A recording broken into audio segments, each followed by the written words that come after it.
A sanfona é um dos grandes símbolos do mais nordestino dos ritmos musicais, o forró.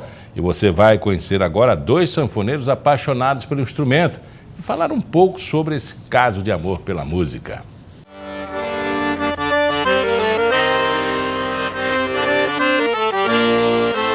O som é característico. Nenhum nordestino pode dizer que nunca ouviu.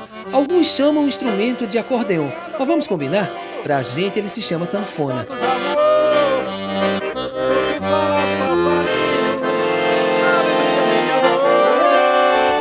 A sanfona possui um fole, um diapasão e duas caixas acústicas. Ao forçar o ar entre as palhetas se produz o som. Tá achando difícil? Deixa pra lá. O importante é curtir a música. Não é difícil não, porque tem aquele que nasce com dom e tem aquele que nasce para aprender. O que nasce com dom vai ensinar quem não nasceu com dom.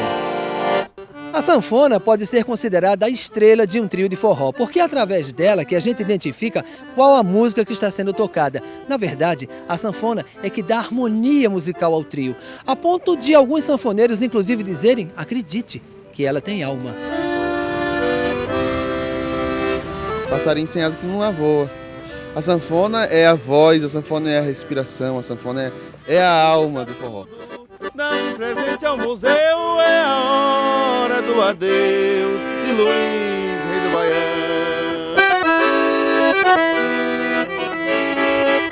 Os primeiros gêneros musicais tocados com a sanfona no Brasil foram o fado, a valsa e a polca, sempre retratando a cultura dos imigrantes europeus. Mas o grande amor da sanfona é mesmo forró.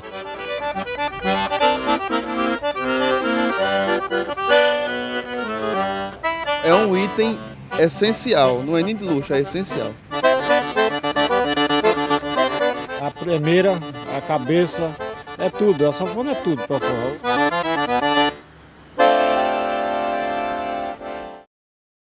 Os festejos juninos são uma marca da cultura nordestina. A culinária à base de milho, as novenas a Santo Antônio, São João e São Pedro, a decoração com bandeiras coloridas, as fogueiras. Qual o sentido de toda essa festa? Porque ela é mais forte no Nordeste do que em outras regiões do Brasil.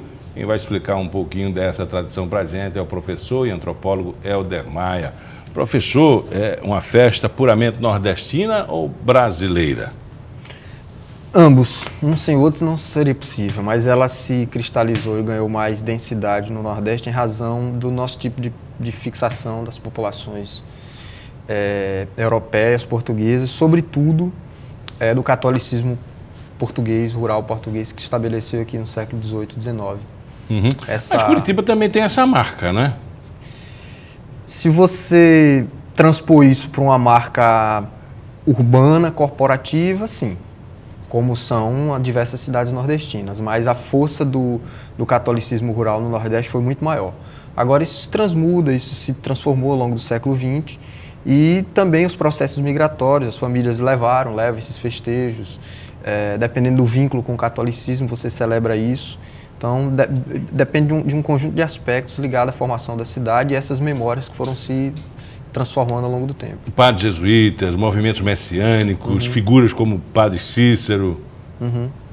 Isso colaborou bastante, mas o que mais consolidou mesmo o São João como uma festa comunitária, gregária, associativa, é o fato de que ele compõe nas mesmas circunstâncias uma série de elementos. A celebração dos santos, como Santo Antônio, Santo Casamenteiro, a culinária rural, que esse período de junho é o período das colheitas, sobretudo do milho, as receitas que vieram de Portugal e que fizeram do milho uma cultura rural tão apreciada e que deriva de tantos alimentos, mas o mais importante mesmo é que isso fixou-se no Nordeste em razão desses aspectos. E como adensa também o ritmo nessa história? O forró, a quadrilha e o coco de roda. Aí já é um aspecto mais complexo. A música, até o final dos anos 40, dos anos 50, nós não tínhamos um gênero musical dedicado especialmente aos festejos juninos. Imagine você hoje, da sua geração, da minha geração, da geração das minhas filhas, passar o São João sem ouvir o forró. Ou passar o São João sem ouvir Luiz Gonzaga. Ou passar o São João sem ouvir matrizes musicais que esses autores criaram. Imaginou? Não é possível. Mesma coisa do carnaval. Também não é possível. Mas até os anos 50, ouvia-se até o final dos anos 40, ouvia-se durante o São João todo tipo de música. Inclusive as músicas de carnaval, como sambas, marchinhas. Que coisa, né? É aquele disco de acetato.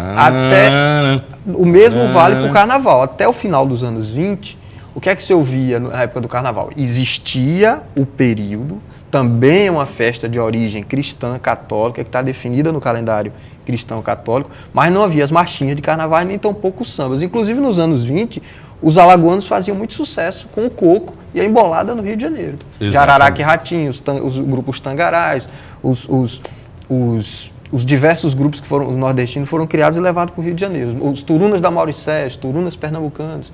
Então, inclusive, Jararaca e Ratinho tem contribuição também para o início do ritmo e o adensamento do forró, da criação ou adaptação desse ritmo. Do gênero, não. O baião é um gênero urbano que é criado no Rio de Janeiro, na segunda metade dos anos 40, por Luiz Gonzaga e Humberto Teixeira. O gênero não havia. Para que exista um gênero, é preciso uma definição musical, melódica e poética. O baião é um gênero de canção popular, cantado. O coco é um gênero poético. Ele não é uma canção. O coco, o repente, o cordel e a embolada. Ele é versificado, ele é falado. Tem flexões do canto, mas ele é falado. O baião, o samba, a bossa nova, MPB, não. É música popular urbana, canção popular urbana e comercial. E qual foi, então, a primeira música, a primeira gravação que dá o marco histórico? A primeira gravação é o Baião, de Humberto Teixeira e Luiz Gonzaga, que é uma convocatória, um ato pedagógico. Vem cá que eu vou te ensinar como é que dança o Baião.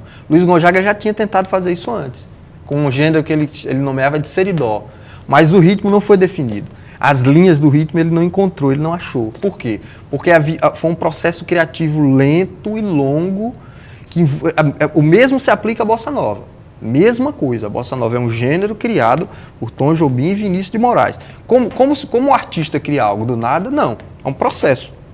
O que é que Luiz Gonzaga levou do sertão pernambucano para o Rio de Janeiro? Depois de ficar 16 anos longe, Humberto Teixeira ficar 20 anos longe do sertão cearense. Levaram reminiscências auditivas, sonoras, que eles incorporaram às criações que eles fizeram no Rio.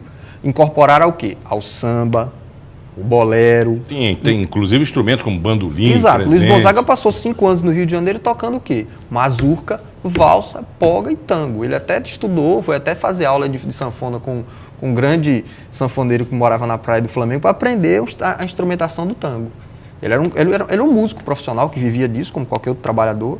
E só um pouco depois, quando encontrou alguns parceiros, notadamente Humberto Teixeira, que é um grande poeta e também um grande compositor, tinha um tio que era músico, fez aulas de piano em Fortaleza, era de uma família relativamente abastada, e ele teve acesso a isso. Mais tarde se encontraram e isso foi possível. Se eles não se encontram, certamente não haveria o gênero musical baião, nem tampouco isso que a gente associa a festa a um tipo de música e ao evento. Mas agradou basicamente ao nordestino porque era o povo cantado por ele. No início agradou a muita gente. Depois, um pouco depois, o contingente de imigrantes nordestinos que foram chegando ainda mais. Nesse período, quando Luiz Gonzaga e Humberto Teixeira se conheceram no Rio, 45 para 46, o contingente de nordestinos era pouco. É bastante pouco. Por quê? Porque chegar ao centro-sul do país era um desafio gigantesco. Só depois que abriu-se uma BR, que é a Rio-Bahia, que dá acesso direto, né? Antes, como é que chegava a São Paulo? Pelo Rio São Francisco. Descia-se em Minas, pegava um trem, e o trem, a linha não desembocava em São Paulo e Rio de Janeiro. Depois da Rio-Bahia, que atravessa todo o estado da Bahia, cria o grande entrocamento, que é a Vitória da Conquista, aí você chega ao Rio e São Paulo com mais facilidade. Foi o que aconteceu. A partir de 50, 51, esses contingentes lá chegaram. Basicamente, os contingentes baianos, paraibanos e pernambucanos são os que mais migraram, e depois cearenses. E lá encontraram um gênero. Opa, chegamos aqui e temos esse gênero. E passaram a ouvir. Por quê? Eles já ouviam antes como? Aqueles que tinham maior posse ouviam o rádio. E São Paulo se tornou a maior capital nordestina depois das capitais nordestinas. Exatamente, muito bem lembrado. Existe um bairro em São Paulo, que é São Miguel Paulista, que 80% da população é de baianos, filhos, netos ou bisnetos de baianos. Por isso que todo baiano, todo nordestino em São Paulo é baiano.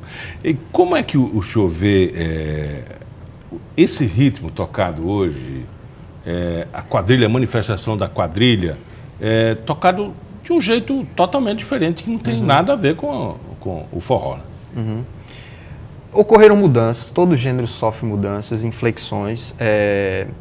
Há alguns aspectos, alguns críticos julgam como positivo, alguns julgam como negativo. O fato é que há uma variação de possibilidades. As quadrilhas, existem chamemos assim, duas variações básicas, que são as quadrilhas mais tradicionais, que remontam aos anos 50, 60, 70, que são as quadrilhas mais comunitárias dos bairros, e existem as quadrilhas que chamam-se mais estilizadas, que são financiadas, existem concursos, e elas são fundamentais, né? Elas são fundamentais para a organização das festas, as chamadas festas e espetáculos, que se realizam em grandes polos, como Caruaru e Campina Grande.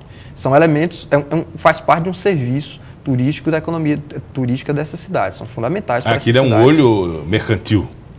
Mas a palavra aqui, mercantil ou comercial, não, a meu juízo, não é depreciativa. Ela é simplesmente uma constatação. Claro. É preciso lembrar que... O que movimenta ali, né, é preciso lembrar da economia. que música é objeto de venda e consumo desde sempre.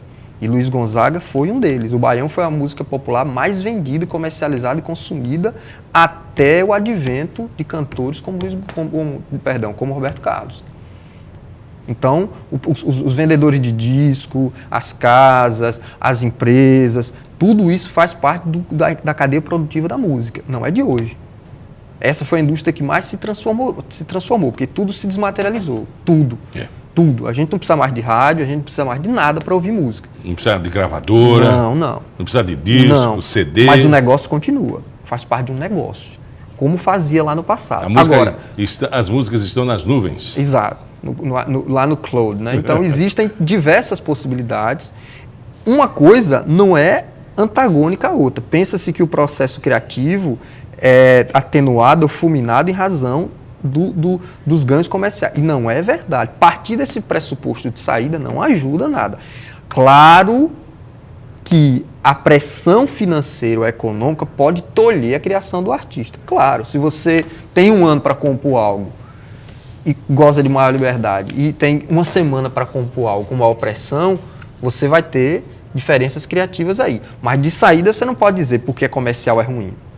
O exemplo do baião, da bossa nova e de tantos outros. O Luiz Gonzaga sofreu esse preconceito nos anos 50. Muitos críticos no Rio de Janeiro, muitos, inclusive críticos hoje, são considerados grandes expoentes intelectuais brasileiros, viraram os olhos e torceram o nariz para as criações de Luiz Gonzaga. Diziam, por exemplo, que as criações de Luiz Gonzaga estavam abastardando a música popular brasileira, a música nordestina, a verdadeira música nordestina. Professor, nosso tempo esgotou, gostaria mais de conversar com o senhor. Muito obrigado. Conversamos com o antropólogo Helder Maia. Muito obrigado pela entrevista. Pauta Especial fica por aqui. Amanhã a gente volta a se encontrar às 11h30 da manhã. Às 7 da noite tem reprise. Até lá.